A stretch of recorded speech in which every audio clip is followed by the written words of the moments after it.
Hey there, Mindful Masters, and welcome back for your last and final skills clip on this part of your journey in mastering adulthood. And let me start by saying, you are awesome. No, seriously, if DIY therapy was easy, well, there'd just be a whole lot less suffering in the world.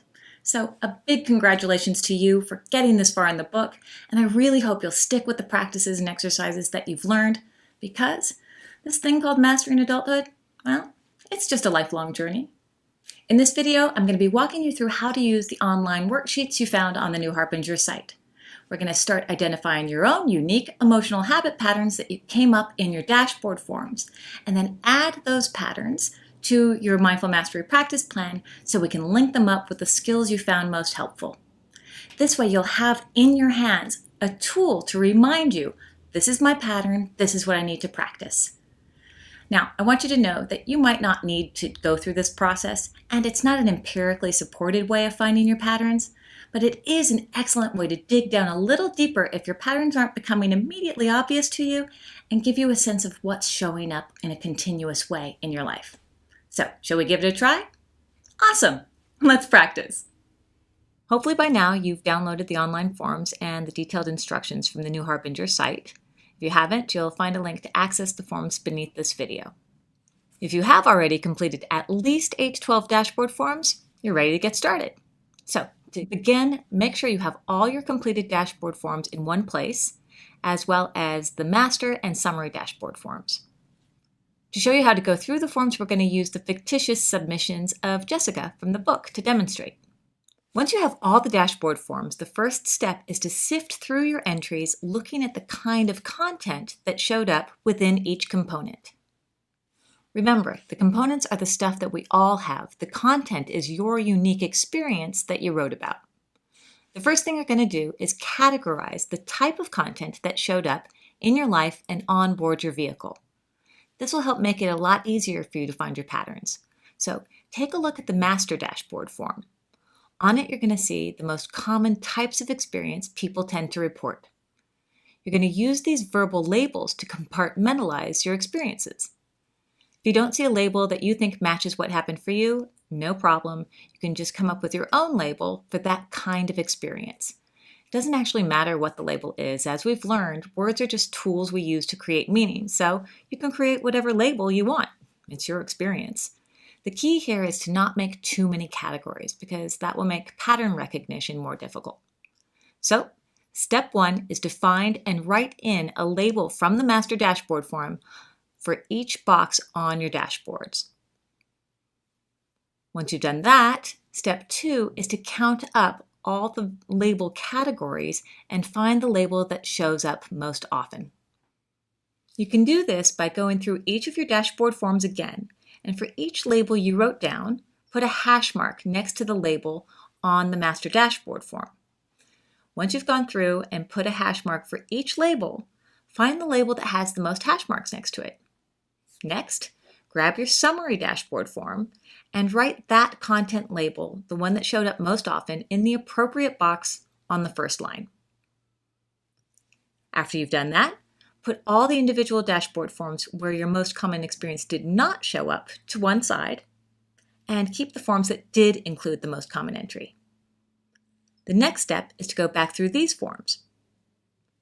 Scan through this subset of forms to find the next most common content label. You can go through a similar process of counting as before, but this time just use an X or some different kind of a mark for each label in this subset on your master dashboard form. When you're finished, find the most commonly occurring label in this subset, and then add it to the related content box in row 1 of your summary dashboard form. As you can see, within the forms Jessica submitted, bodily tension was by far and away the most common content label that showed up. And then within this group, the most common experience label that showed up was anger. So we just wrote anger right here in the emotions box on the summary dashboard. Here again, we look within this subset of forms containing anger to count up the next most common content label. As you can see, there was a bit of a tie, not surprisingly, between judgmental thoughts and or yelling or attacking behavior or impulse. So her emotional habit pattern became pretty clear. For Jessica, bodily tension was an early warning sign that she had been triggered, and anger in her emotions, judgments in her thinking, and the impulse to yell or attack was not too far behind. Interestingly, notice that the triggering situations were less predictive of the reaction. Romantic, social, or family situations all showed up equally as often within the 12 situations we evaluated. Jessica's pattern highlights the fact that even if someone or something outside us did the triggering, the reaction is all ours. If your pattern isn't coming up quite so clear-cut, just continue this process of finding the most common label in each subset until all the components are completed on the first row of that summary dashboard in a way that looks familiar in your life. If you found that you had quite a few dashboard forms not included in the first count, you can go back and repeat the process with those forms that were excluded from the first count to see if you have a second pattern. Remember, the more data you collect from your life, the more likely you are to find your pattern. Sometimes they show up clearly right away. Sometimes it takes a bit more time. If you're in therapy or you have a trusted friend with whom you can go through this process, it's often helpful to have someone outside the vehicle to help you see the stuff that you're a little bit too close to be objective about. Once you have an idea of your most common content, you'll have a much better idea of the skills to pick to help you override the autopilot reactivity. So, the forms you'll need to do that are your summary dashboard form, your mindful mastery practice plan, and the goals and commitments worksheet you completed. You're going to use these forms to link your autopilot patterns with the skills you found most helpful in chapters 8 through 11. So go ahead and grab your Mindful Mastery Practice Plan. This is your big picture takeaway that'll help you stay crystal clear about what you want to stand for as an adult, what it feels like when you've gotten emotionally hijacked, and the skills you need to stay the course in your commitments. Start by writing the values you identified in Chapter 6 on the top line. Recall that Jessica's values were maintaining her relationship with her boyfriend and being creative. Next, the pattern you wrote on your summary dashboard form goes on the left side of your practice plan. Emotions and bodily sensations go in the emotions box, and the most common types of thoughts you identified go obviously in the thoughts box, and the impulses or behavioral reactions go in the action box. And of course, the most common types of triggers related to the situations go into the facts box. This is your unique autopilot reactive pattern.